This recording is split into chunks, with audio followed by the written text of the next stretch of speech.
नमस्कार, आप देख रहे हैं एएनपी टाइम्स और स्वागत है आपका हमारी ताजा अपडेट में। मैं हूं आपके साथ अभिलाष।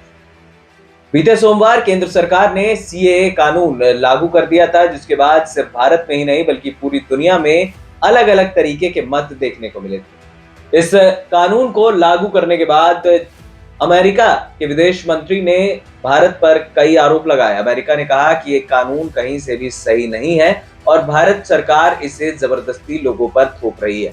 अमेरिका ने कहा कि इस कानून के तहत कई चीजें ऐसी हैं जो समझ से परे हैं। अमेरिका ने यह भी आरोप भारत पर लगाया कि भारत अपनी मर्जी से भारत सरकार यहाँ पर कानून को लागू कर रही है। वहीं दूसरी तरफ अमेरिका के विदेश मंत्री का साफ कहना था कि भारत द्वारा लागू किए गए सीए कानून पर अमेरिका लगातार नजर बनाए हुए है। ऐसे में भारत के विदेश मंत्री एस जयशंकर ने अमेरिका को मुंहतोड़ जवाब दिया है। एस जयशंकर ने साफ तौर पर कहा कि ये कानून उन लोगों को नागरिकता देने के लिए है जो लोग विभाजन के बाद से अपनी मर्जी के बिना दूसरे देश में सताए हुए लोग हैं और जो भारत की नागरिकता भारत में आकर रहना चाहते हैं। साफ तौर पर एस जयशंकर ने जवाब दिया अमेरिका के विदेश मंत्री को कि वो बात तो ऐसे कर रहे हैं जैसे भारत का कभी विभाजन हुआ ही ना हो।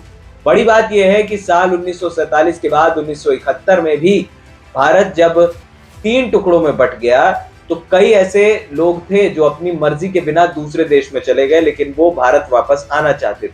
ये कानून उन लोगों को नागरिकता देने को लेकर है। एस जयशंकर ने साफ कह दिया कि ये मामला हमारे देश का अंदरूनी मामला है, इस मामले में किसी को भी बोलने का कोई अधिकार नहीं है।